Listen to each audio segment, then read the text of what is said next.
함께 받을 말씀 마가복음 16장 말씀입니다. 마가복음 16장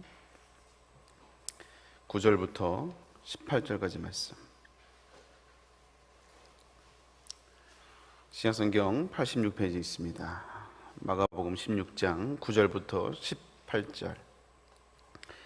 우리 다 찬 줄 알고 한 목소리 같이 말씀 받습니다. 예수께서 안식 후 첫날 이른 아침에 살아나신 후 전에 7 귀신을 쫓아내어 주신 막달라 마리아에게 먼저 보이시니 마리아가 가서 예수와 함께하던 사람들이 슬퍼하며 울고 있는 중에 이 일을 알리매 그들이 예수께서 살아나셨다는 것과 마리아에게 보이셨다는 것을 듣고도 믿지 아니하니라. 그 후 그들 중 2 사람이 걸어서 시골로 갈 때 예수께서 다른 모양으로 그들에게 나타나시니 2 사람이 가서 남은 제자들에게 알리었으되 역시 믿지 아니하니라.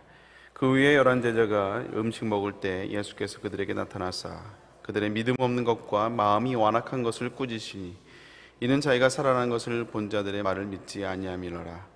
또 이르시되 너희는 온 천하를 다니며 만민에게 복음을 전하라. 믿고 세례를 받는 사람은 구원을 얻을 것이요 믿지 아니하는 사람은 정죄를 받으리라. 믿는 자들에겐 이런 표적이 따르리니 곧 그들이 내 이름으로 귀신을 쫓아내며 새 방언을 말하며 뱀을 집어올리며 무슨 독을 마실지라도 해를 받지 아니하며 병든 사람에게 손을 얹은즉 나으니라 하시더라. 아멘. 오늘 말씀을 가지고 마가복음 70번째 말씀, 나는 어느 쪽에 서 있습니까? 라는 제목으로 함께 은혜를 나눕니다. 드디어 마가복음의 70번째 말씀을 함께 나누고 있습니다. 사실 그 마가복음을 시작할 때 총 16장이니까 한 장씩, 이제 한 주에 한 장씩 따라서 한 16번 정도를 끝내려고 했는데 어떻게 하다 보니까 70번이 되었습니다. 근데 사실 그러면 이제 언제 끝나냐 마가복음이? 사실은 지난주에 끝났어야 돼요. 마가복음, 실제 마가의 기록은 8절에 끝납니다. 16장 8절에 사실은 딱 끝이 나요. 그래서 아마 가지고 계신 성경책 중에 저게 주에나 좀 주석이 달려있는 경우들이 있는데 거기 보면 어떤 사본에는 9절과 20절은 없음이라고 이제 기록되어 있는 성경책이 있어요. 그래서 원래 마가는 8절까지만 딱 기록을 하고 마가복음을 끝냈다고 많은 학자들이 이렇게 얘기를 합니다. 그래서 우리가 그 마가가 끝냈던 그 8절 마지막 절을 보면 이렇게 나와 있죠. 여자들이 몹시 놀라 떨며 나와 무덤에서 다시 읽어드리겠습니다. 여자들이 몹시 놀라 떨며 나와 무덤에서 도망하고 무서워하여 아무에게도 아무 말도 하지 못하더라. 그러니까 예수님의 부활을 보고 여자들이 떨면서 아무에게도 말하지 못하는 이 경이한 가운데 사로잡혀 있는 이 모습으로 사실 마가복음은 딱 끝이 납니다. 어쩌면 이제 마가복음의 전체를 봤을 때 약간 뭐랄까 좀 이렇게 갑자기 뭔가 탁 끊기는 듯한 그런 느낌이 있죠. 그래서 뒤에 또 있지 않나라는 느낌이 들 정도로 사실 마가복음은 마지막이 좀 이렇게 뭐랄까 좀 맥없이 끝나는 걸 보게 돼요. 근데 오늘 본문에는 20절까지 사실 기록돼 있잖아요. 그럼 9절부터 20절까지는 뭐냐? 이제 초기 사본에는 8절까지 딱 기록돼 있는데 그리고 이제 9절부터 20절까지는 많은 성경학자들이 얘기하듯이 문체가 좀 달라요. 앞에 마가의 문체와 또 뒤에 써 있는 이 기록이 단어라든지 사용하는 단어라든지 문체가 마가의 것과 다르다고 합니다. 그래서 아마 2세기 정도 때 이제 필사자들이 이제 갑작스러운 종교를 막고 그리고 다른 복음서와 좀 균형을 맞추기 위해서 첨가되었다는 게 성경학자들의 주된 의견이에요. 근데 그러면 우리가 좀 살펴볼 것이 왜 이 마가복음은 딱 8절에서 갑자기 맥없이 탁 끝나버릴까? 이 사복음서의 기록들을 보면 다른 복음서에서는 예수님이 부활하신 이후에 마가를 빼고 마태라든지 누가, 요한은 부활 이후의 모습을 그래도 예수님의 행적들을 좀 잘 기록하고 있습니다. 근데 마가는 이제 부활하신 것으로 싹 끝나버리거든요. 제가 마가복음을 계속 강의를 하면서 제가 말씀을 드렸지만 1장부터 15장까지 제자들은 계속해서 예수님을 오해를 하죠. 예수님이 하나님의 아들로서 오심을 계속 말씀했지만, 메시아로 온 것을 얘기했지만 그것을 알아차리지 못합니다. 가장 예수님과 근처에서 따라다니면서 예수님이 어떤 존재인지를 그분의 말씀을 통해서 알아차려야 될 제자들은 깨닫지 못하죠. 그런데 제자들은 깨닫지 못하지만 귀신의 존재들은 예수님이 어떤 존재인지를 알고, 그리고 이방인들은 예수님을 인정하는 것들을 이제 마가복음에서 우리가 알아볼 수가 있어요.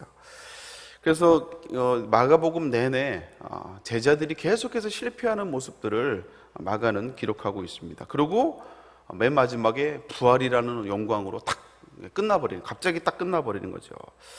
어쩌면 이제 문장 전체를 보면 굉장히 대조가 되는, 실패하는 제자들의 모습과 마지막에 예수님이 부활의 모습으로 너무 극명하게 대조되는 것들을 보게 돼요.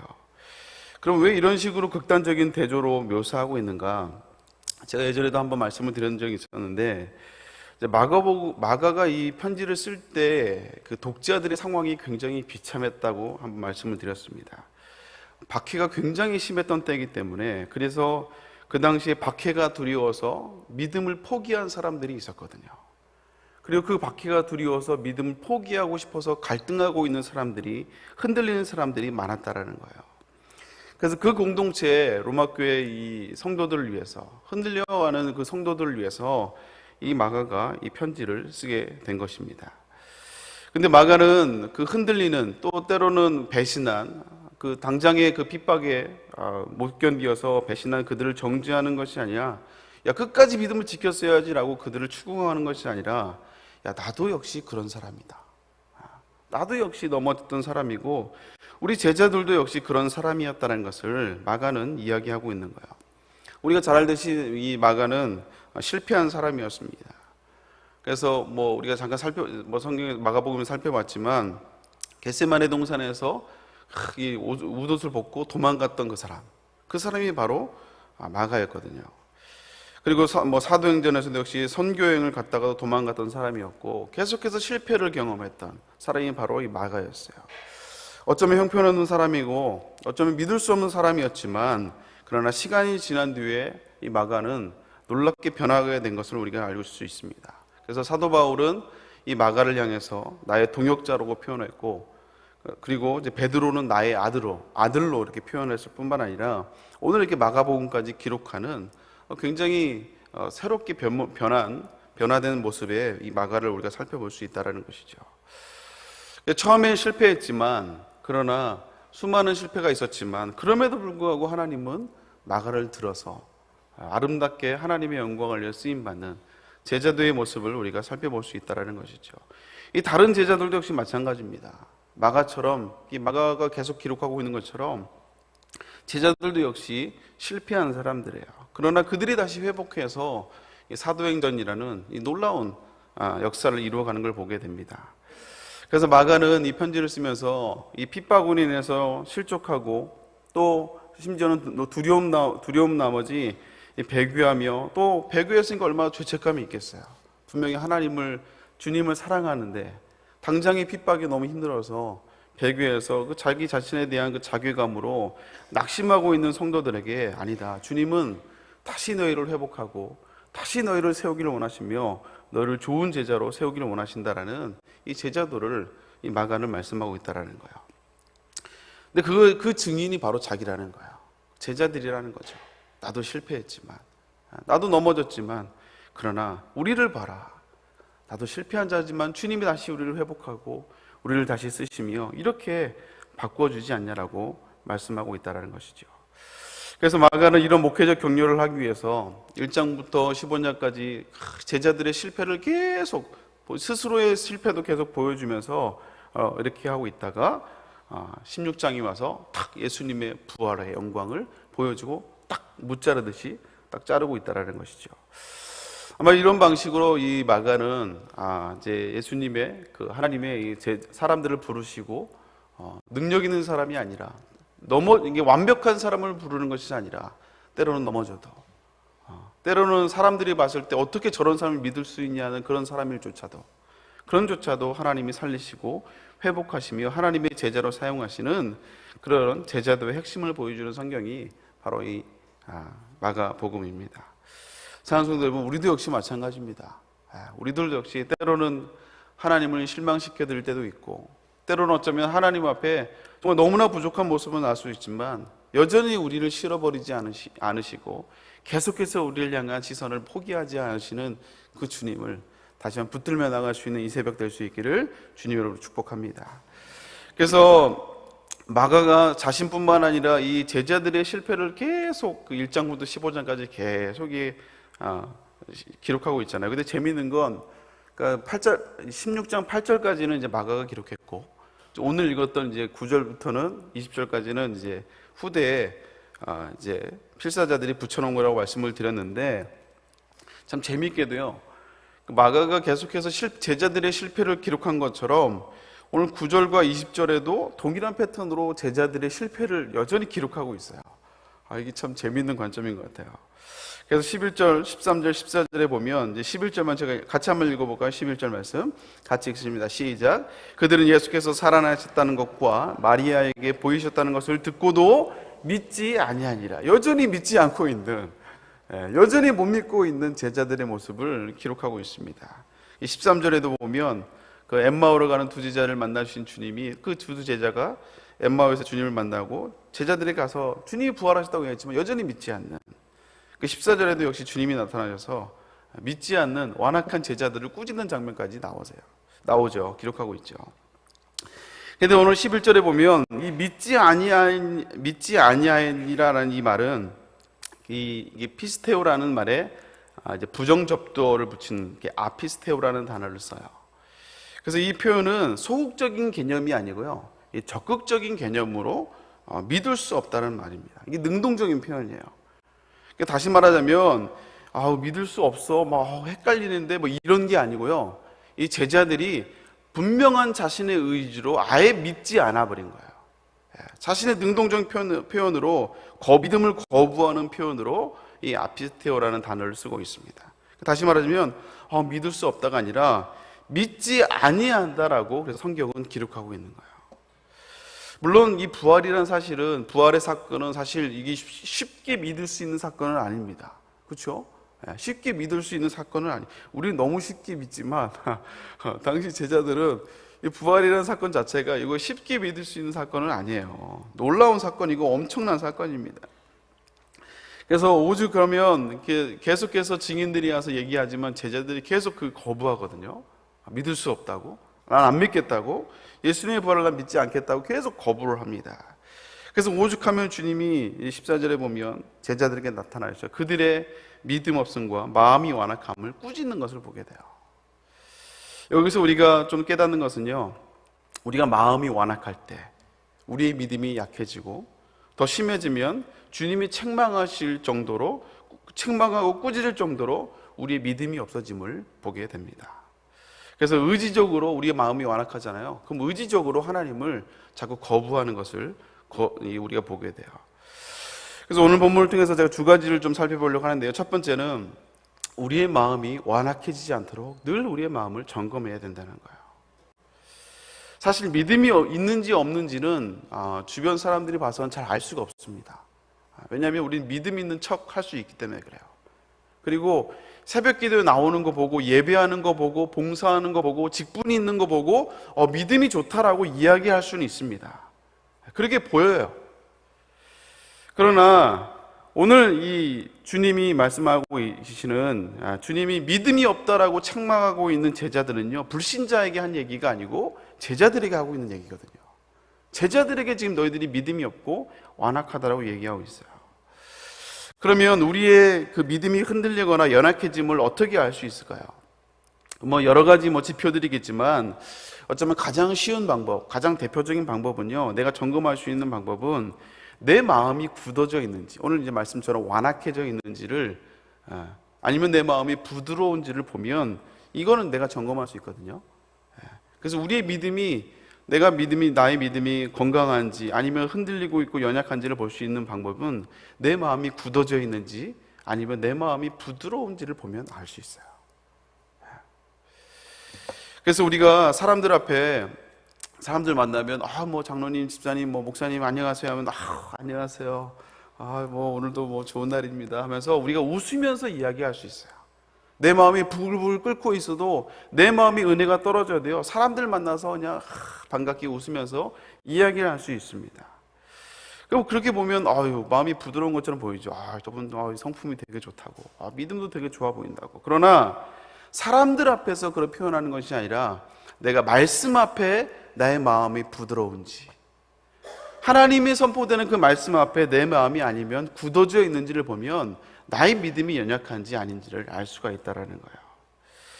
여러분, 우리가 잘 알듯이 하나님의 택한 이스라엘 백성들은 하나님이 택한 이 선민이었거든요. 그래서 이들이 늘 이 구약에서 했던 게 뭐예요? 하나님께 나아가기 위해서, 자신 스스로 의롭게 되기 위해서 율법을 얼마나 지키려고 노력했는지를 몰라요. 완벽한 신앙생활을 하려고 얼마나 노력했는지 몰라요. 그러나 결국 그들은 실패했잖아요. 그래서 포로로 끌려가 비참하게 되어버린 그들에게 하나님이 다시 그들에게 선지자들을 보내서 주님이 약속하신 새로운 언약을 주셨는데, 그게 뭐냐면 성령을 통해서 다시 내가 너에게 새로운 마음을, 부드러운 마음을 주시겠다고 약속하고 있습니다. 에스겔서 36절 26절에 보면 이렇게 말씀하고 있어요. 또 새 영을 너희에게 두고 새 마음을 너희에게 주되 너희 육신에서 굳은 마음을 제거하고 부드러운 마음을 줄 것이며. 성령이 임할 때 우리 가운데 나타나는 첫 번째 증상이 뭐냐면 부드러운 마음을 하나님이 허락하신다는 거예요. 아멘입니까? 여러분, 부드러운 마음이 임할 때 특징이 뭐예요? 공통적 특징이 말씀이 깨달아지는 거예요. 말씀이 깨달아져요. 말씀이 믿어지기 시작하는 거예요. 믿음이 없던 사람, 복음을 거부했던 사람도 성령의 은혜가 임하면 갑자기 믿어지지 않던 말씀이 믿어지기 시작하는 거죠. 그리고 이 축복의 말씀도 또 기적의 말씀도 마치 다 내 말씀처럼, 나를 위한 말씀처럼 들리기 시작하고요. 심지어는 성경에 나오는 책망의 말씀도 다 내 말씀이 되고 심판도 나를 향한 말씀이 되는 거예요. 말씀 하나하나가 다 나를 위한 말씀, 나를 위해서 준비된 말씀, 예비된 말씀처럼 들리는 게 마음이 부드러워진 사람의 특징이라는 것이죠. 그러나 언젠가 우리가 처음에는 다 그렇게 시작을 했는데, 은혜를 받았을 때는 다 그렇게 말씀이 꿀송이처럼 달았는데, 시간이 지나다 보면요, 이제 우리의 마음이 굳어지기 시작하는 거예요. 뭐 때문인지 모르겠지만 그게 여러 가지 교회의 약점을 볼 수도 있고요, 봉사하다가 또 상처를 받을 수도 있고요, 또 하여간 여러 가지 사건들이 있을 수 있겠죠. 말 한마디에 우리의 마음이 상처받을 수 있고. 그런데 어쨌든 처음에 먹었던 그 부드러운 마음으로 인해서 그렇게 말씀이 달고 오묘했는데, 신앙생활을 하다 보니까 경력은 늘어나고 직분은 받고 교회 안에서 점점점 이게 중책은 맡아가는데 점점점 내 마음은 굳어지기 시작하는 거예요. 그러나 말씀이 들려지긴 하는데, 들려지긴 듣는데 아멘은 하고 있지만 그 말씀에 의지적으로 말씀을 믿지 않고 말씀에 순종하지 않는, 그리고 오히려 비판만 많아지고 불평만 많아지는 나의 모습을 보게 된다는 것이죠. 여러분, 사실 그 신앙과 불신앙은요, 참 이해가 안 되는 부분이 있습니다. 왜냐하면 이 차원이 다르기 때문에 그래요. 영적인 차원이 있기 때문에 믿는 사람과 믿지 않는 사람은 서로 이해가 안 되는 영역이 있어요. 물론 이제 이해가 되는 부분도 있지만 이해가 안 되는 부분이 분명히 있죠. 그래서 복음 앞에서 감격으로 반응하는 우리들과 또 믿지 않는 사람들은요, 우리의 모습을 보면서 우리의 모습을 이해를 못합니다. 이 새벽에 나와 기도하는 것을 믿지 않는 사람들이 이해가 되겠어요? 이 새벽에 나올 것 좀 잠이라도 더 쳐자지. 기도한다고 뭐가 되냐. 와보면 막 바글바글 개구리 우는 소리 같으니까, 야, 하나님도 시끄럽겠다. 뭐 이렇게 그냥 와글와글. 믿지 않는 사람은 이해가 안 되는 거예요. 믿음의 차원이 이해가 안 돼요. 근데 여러분, 이 믿는 사람과 믿지 않는 사람의 이해가 안 되는 부분도 있지만, 여러분, 믿음 안에서도 이해가 되는 부분과 이해가 되지 않는 영역이 있습니다. 여러분, 오늘 본문에 보면 부활을 말하고 있는 이 마리아와 그걸 안 믿고 있는 이 제자들이 서로 이해가 안 되는 거예요. 서로 이해가 안 되는 거예요. 여러분, 우리는 이 두 부류 중에 어느 곳에는 속해 있습니다. 어느 곳에는 속해 있기 마련이에요. 부활을 말하고 있는 마리아, 정말 기쁨과 환희 가운데, 감격 가운데 예수님이 부활하셨다고 말하고 있는 마리아와, 아니면 그 믿음을 거부하고 있는, 아유 그럼 안 믿어 나는, 안 믿어 하면서 굳어져 버린 마음으로 판단하며 완악함 속에 있었던 이 제자들의 모습, 이 두 부류 가운데 우리는 어딘가에 속해 있다라는 거예요. 아니면 그 중간 그 회색지대에 속해 있든지, 믿기도 하지만 또 안 믿기도 하는 회색지대에 있든지. 근데 여러분이 회색지대에 너무 오래 머물러 있으면요, 우리 신앙이 자동적으로 좋아지는 것이 아니라 점점 좀 굳어진다는 사실을 여러분 기억하셔야 돼요. 그래서 우리가 항상 기도해야 될 것은요, 내 굳은 마음이 유지되지 않도록 하나님 나에게 부드러운 마음을 달라고. 내가 처음 주님을 만났고 내가 처음 성령의 은혜를 맛보았을 때 그 말씀이 좀 마치 꿀송이처럼 달았던 그때 마음을 잃어버리고, 왜 내 마음이 이렇게 굳어졌는지를 우리가 다시 한번 내 가슴을 치며 우리가 기도해야 된다는 사실입니다. 아멘입니까? 여러분, 이 새벽에 우리가 많은 기도 제목이 있지만 무엇보다 그 기도 제목보다 하나님, 내 마음이 부드러운 마음이 되게 해달라고, 내 마음이 완악해지지 않도록 해달라고, 내 마음이 굳어지지 않게 해달라고 여러분 간구할 수 있는 저 여러분 될 수 있기를 주님으로 축복합니다. 사실 이것만 되면요, 우리의 많은 기도 제목 사실 시간 문제입니다. 시간 문제예요. 어쩌면 이게 해결되지 않고 이게 굳어져 있으니까 그 뒤가 다 문제가 생기는 거예요. 여러분, 이 새벽에 이 부드러운 마음을 나에게 다시 한번 달라고 여러분 구할 수 있는 저 여러분 될 수 있기를 주님으로 축복합니다. 또 두 번째 우리가 점검해 볼 것은요, 정말 이 부드러운 마음을 가지고 기쁨과 감격 속에 살고 있는 제자들의 삶의 방식이에요. 정말 이 기쁨 속에 살고 있다면, 이 정말 이 환희 가운데, 이 부드러운 마음 가운데 우리가 살아가고 있다면, 정말 우리가 정말 제자들이라면 어떻게 살아가야 될까? 그거는 이제 다음 시간에 시간이 돼서 다음 시간에 좀 살펴보려고 합니다. 오늘 우리가 함께 기도하며 나아갈 때, 하나님, 내 마음 가운데 이 완악함을 하나님 제거하여 주시옵소서. 믿음이 없고 없음과 그 완악함을 꾸셨던 그 주님의 책망이 혹시 나를 향한 하나님의 메시지는 아닐까? 여러분, 두렵고 떨림으로 기도하시는 이 새벽이 될 수 있기를 주님으로 축복합니다. 같이 기도하겠습니다. 사랑의 하나님, 오늘 이 시간 부활을 경험하여 감격과 환희에 찼던 이 마리아와 부활의 믿음을 거부했던 이 완악한 제자들의 모습 가운데 나는 어디에 서 있는지 다시 한번 돌아보는 시간 되기를 원합니다. 주님의 꾸짖음이, 완악하다고 믿음이 없다고 꾸짖었던 그 꾸짖음이 나를 향한 메시지는 아닌지 돌아보게 하여 주옵시고, 이 새벽에 다시 한번 부드러운 마음을 달라고 아버지 간구하는 이 새벽이 되게 하여 주시옵소서. 그 마음을 회복하는 이 새벽이 되게 하여 주옵소서. 나의 완악함을 가만두지 않게 하여 주옵소서. 또한 아버지 귀한 담임 목사님을 붙잡아 주옵시고, 하나님, 우리 목사님 다시 한번 능력으로 붙잡아 주옵시며, 오직 주님을 위하여 달려가실 때 샘을 허락하여 주옵시고, 오늘 철야배 가운데도 다시 한번 능력으로 붙잡아 주시옵소서. 아버지, 여러 가지 감사의 물로 하나님께 영광을 돌려드립니다. 아버지, 많은 기도 제목 가운데 특별히 하나님의 은혜에 감사하며 드려지는 모든 기도의 제목들, 하나님 더욱더 감사가 넘쳐나는 귀한 축복의 주인공들 될 수 있도록 주여 인도하여 주시옵소서. 은혜 허락하여 주옵소서. 하나님의 지혜를 아버지 구하며 나아가게 하여 주옵시고, 더욱더 하나님의 살아계심을 증거하는 하나님의 신실한 주의 백성들 될 수 있도록 인도하여 주옵소서. 자녀를 위해서 기도합니다. 하나님, 아버지 수험생 우리 자녀들 중에도 붙들어 주옵시고 승리하게 하여 주시옵소서. 1000번 제별 가운데 주님이 함께하여 주옵시고, 작정한 아버지 영혼들, 아버지 생명 주체 가운데 많은 영혼의 추수가 있을 수 있도록 하나님 함께하여 주시옵소서. 감사를 드리며 예수님의 이름으로 기도 올려옵나이다. 아멘. 하늘에 계신 우리 아버지여, 이름이 거룩히 받으시오며 나라의 힘없으며 이루어진 것 같이 땅에서도 이루어지이다. 오늘 우리에게 일용할 양식을 주시옵고, 우리가 우리에게 죄 지은 자에 사하여 준 것 같이 우리 죄를 사하여 주시옵고, 우리를 시험에 들게 하지 마시옵고, 다만 하겠소 구하시옵소서. 나라와 권세와 영광이 아버지께 영원히 있사옵나이다.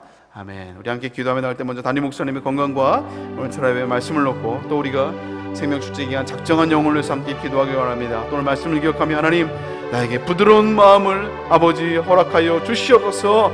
여러분 각자 기도 제목을 놓고 주여 세 번 주고 기도하고 돌아갑니다. 주여, 주여, 주여. 하나님 아버지 감사합니다. 귀한 하나님 옥상에 붙잡아 주옵시고 피곤치 않도록 금비치 않도록 하나님 함께하여 주옵소서.